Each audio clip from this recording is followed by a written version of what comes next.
Bismillahirrahmanirrahim. Assalamualaikum warahmatullahi wabarakatuh. Bismillahirrahmanirrahim. Nawaitu ta'alluma wa ta'lima wa tazakura wa tazkira wa naf'a wal intifa'a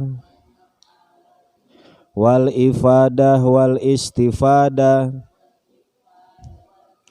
wal hassa ala tamassuki bi kitabillahi wa sunnati rasulihi wa du'a ilal huda wa dalalati alal khair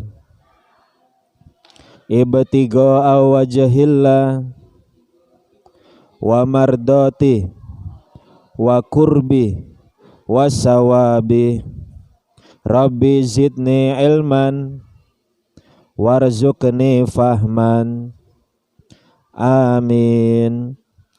Bismillahirrahmanirrahim. Qala mu'allif rahimallahu ta'ala wa ardah as-sayyid al-imam al-qadi Abu Syuja Ahmad bin Husain bin Ahmad al-Asfahani rahimallahu ta'ala wa ardah. Berkata Imam Ahmad bin Husain bin Ahmad al-Asfahani, ini kitab namanya Matan Ghoyatu Takrib. Jadi hanya matan, dasarnya saja tentang fikih syariat atau seputar ritual ibadah dalam agama Islam. Ya, mudah-mudahan kita pahami dan kita ingat-ingat dan juga dihafalkan. Amin ya rabbal alamin. Langsung saja masuk pada pembahasan yang pertama, Kitabut Thaharah. Kitab tentang bersuci. Pembahasan tentang bersuci. Al-miyahu, air-air, jamak dari al-maun, air. Artinya macam-macam air. Allati yang yajuzu biha, boleh dengannya, at-tathiru, bersuci, sab'u miyahin, 7 macam air. Jadi di dunia ini cuma ada 7 macam air yang boleh digunakan untuk bersuci. Hanya 7 macam air yang akan kita sebutkan. Nah, selain daripada 7 macam ini, maka tidak boleh dipakai untuk bersuci, seperti untuk wudu, untuk mandi, cebok, kemudian apa lagi? Cuci baju, cuci piring. Nah, itu enggak boleh ya. Jadi yang boleh hanya dengan menggunakan 7 macam air ini saja. Apa saja itu? Yang pertama, ma'us samai.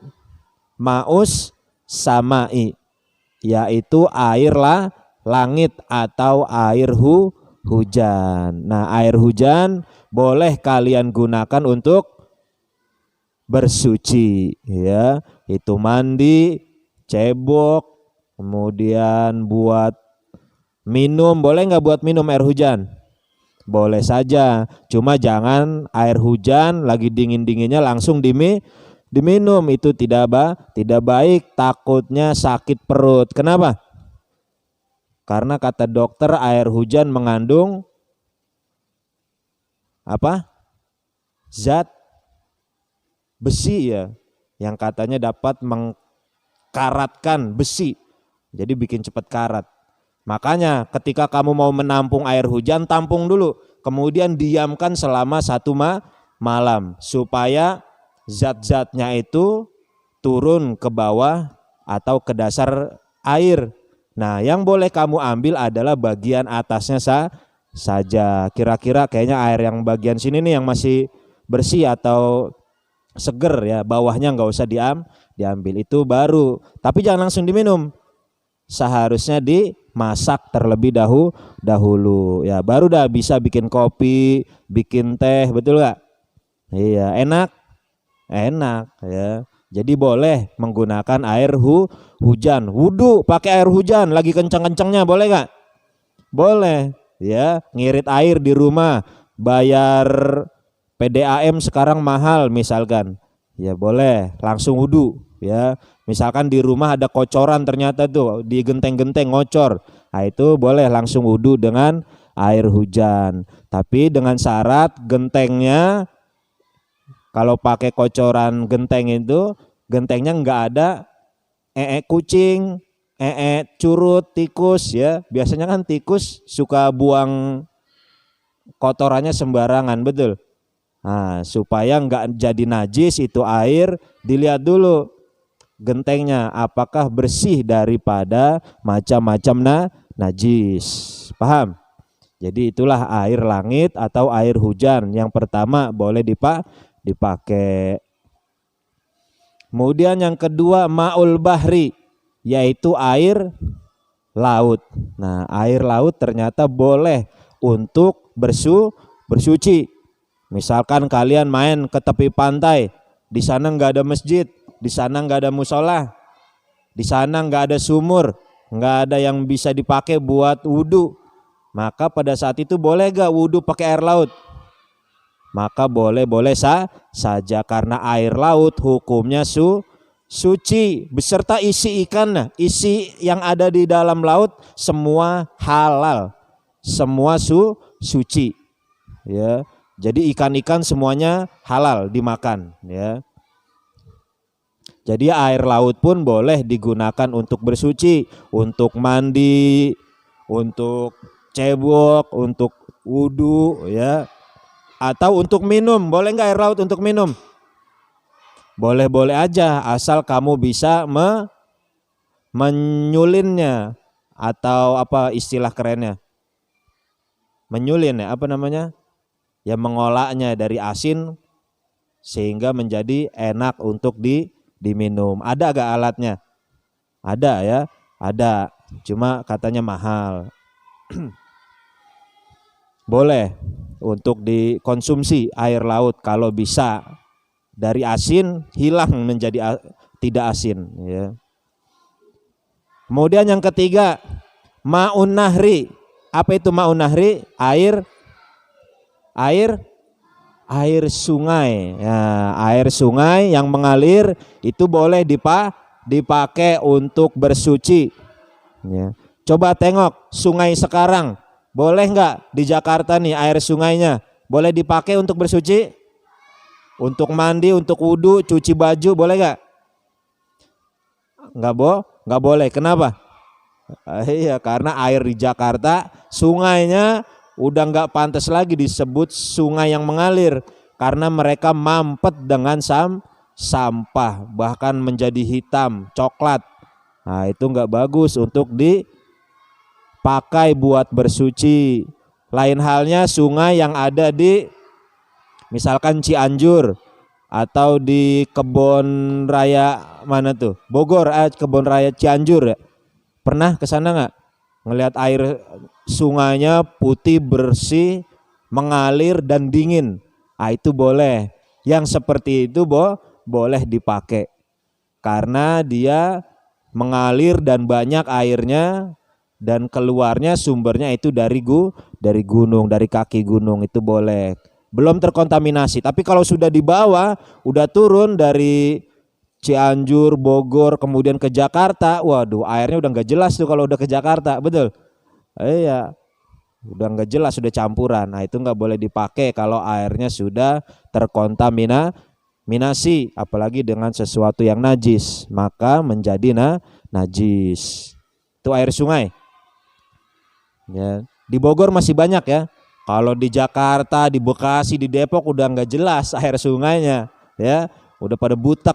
Udah kecampur sampah, kotoran, ada pempes, ada celana dalam orang pada nyangkut, betul gak? Ada kain, ada celana, wah ada nggak jelas dah ya. Masya Allah. Ya, ini PR bersama untuk kita semua.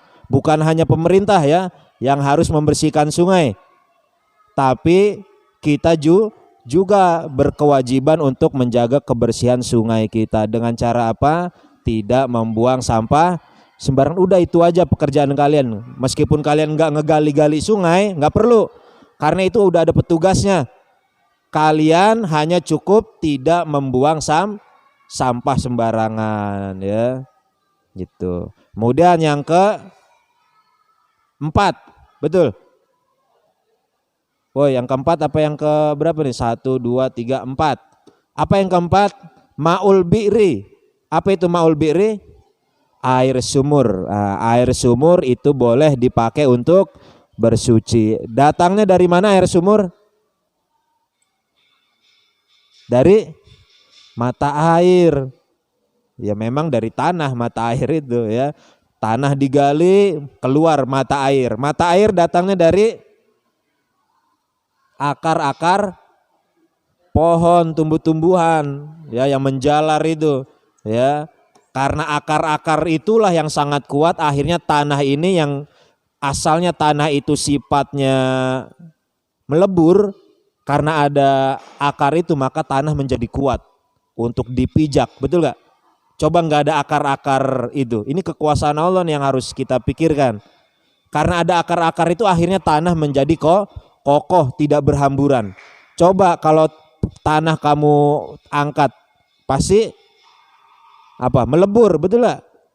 Iya, ini kekuasaan Allah. Akhirnya ada akar-akar itu maka tanah kita menjadi kuat. Nah, ya, luar biasa. Maka kita harus bersyukur kepada Allah Subhanahu wa taala. Nah, itu air sumur boleh dipakai untuk bersuci, untuk mandi, untuk buang air cebok ya, untuk dikonsumsi. Tapi airnya yang air sumurnya yang mata airnya masih mengalir ya. Lain halnya sumur yang mata airnya udah nggak mengalir, bahkan terkontaminasi dengan got, apalagi di Jakarta nih ya kan. Sumur kalau udah lama pasti lama-lama bau, menjadi bau. Itu udah nggak boleh dipakai air itu karena sudah bau ya. Karena kita harus menjaga 3 sifat air. Masih ingat nggak? Apa aja 3 sifat air? Yang pertama warnanya, 2 rasanya, 3 baunya. Kalau berubah salah satunya maka jangan dipakai. Paham? Air sumur bersih, kelihatannya bersih tapi bau, tapi airnya bau, ketika kamu cium kayak bau got. Nah, itu seyogianya sepatutnya jangan dipakai. Takutnya air itu sudah terkontaminasi atau tidak mengalir ya, karena mata airnya udah tersumbat misalkan ya, gitu. Jadi air itu harus diuruk dan dibikin sumur baru kalau bisa. Kemudian yang kelima, ma'ul aini. Apa tuh ma'ul ain? Mata air, betul. Sama ya sama sumur, cuma bedanya kalau sumur dibuat kolom yang gede ke dalam tanah yang gede sehingga air itu ngumpul. Nah, itu disebutnya sumur. Kalau mata air ya biasanya bisa dari tanah atau dari gunung. Ya, itu semua dari mata air semua. Ya, mata air boleh meskipun keluarnya kecil ya. Gitu ya. Kayak bocah kencing keluarnya segitu doang mata air, betul gak? Enggak puas memang wudu karena airnya enggak banyak ya. Tapi bagusnya kalau wudu itu air enggak usah ngocor banyak. Karena kalau banyak nanti mubazir. Orang yang mubazir temannya setan. Begitu kata Allah di dalam Al-Qur'an. Kemudian air yang keenam, air apa dia? Ma'us salji. Apa tuh? Air salju. Waduh, air salju boleh buat mandi. Gimana tuh caranya? Dingin-dingin begitu. Harus diapain dulu? Benar, dicairin dulu. Gimana cara mencairkan salju? Hah? Iya, ditaruh di bawah matahari. Kalau kita panasin itu nanti makruh jatuhnya. Kita masak nih es itu, kemudian jadi panas air itu. Ya, maka boleh dipakai? Boleh, cuma makruh. Apalagi lagi ngepul asapnya nggak boleh. Malah dapat merusak kulit. Kecuali kamu nunggu sampai adem lagi. Nah, kalau sudah adem baru boleh dipakai ya. Jadi air salju boleh. Tapi boleh nggak langsung gitu air salju kan lembut ya. Tapi langsung kamu masukin tangan wudhu. Boleh nggak? Boleh saja langsung lagi es-esnya. Karena kenapa? Karena dia sudah ada airnya, betul nggak? Karena udah mengandung air, boleh langsung aja kamu masukin tuh tangan kamu ke dalam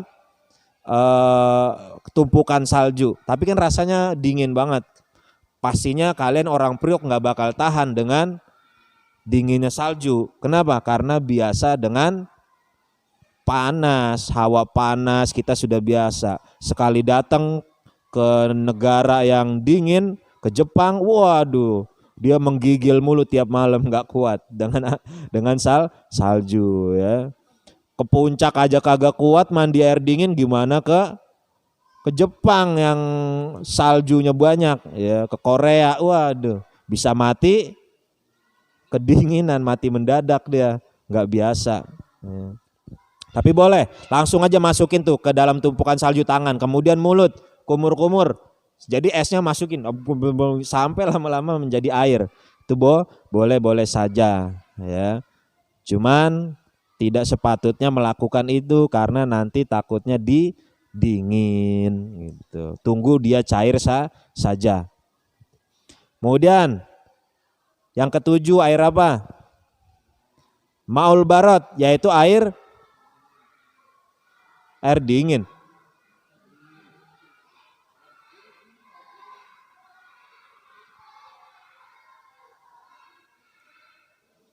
Bukan air dingin ya, ma'ul barad itu air embun ya, air embun. Di situ apa tulisannya? Nah, salah, coret. Ma'ul barad adalah air embun. Apa itu air embun? Air yang keluar dari daun, bukan keluar dia apa ya? Apa namanya? Mengembun ya.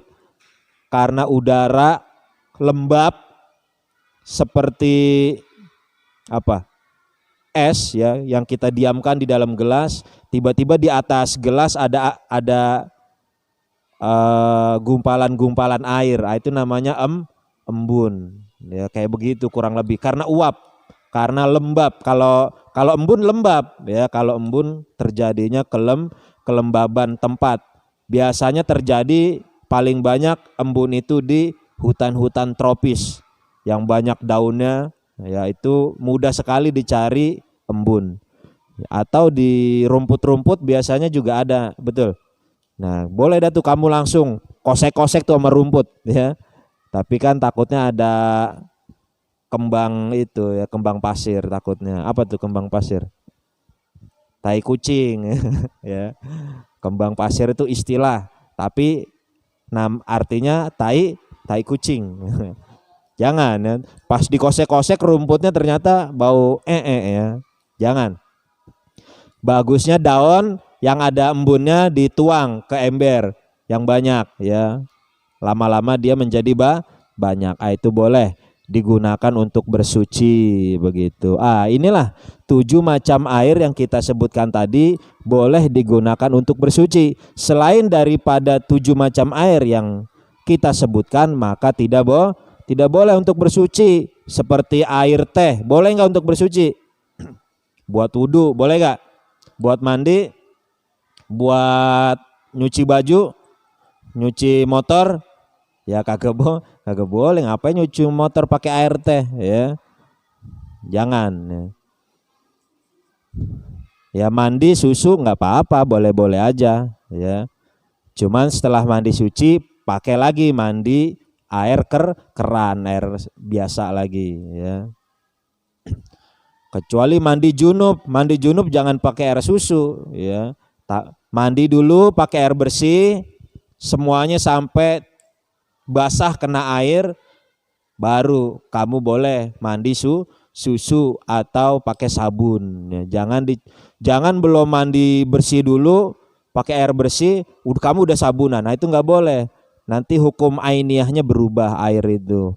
Jadi kalau kamu mandi junub, bilas dulu tuh semua pakai air bersih. Jangan dicampur sabun, jangan campur sampo dulu.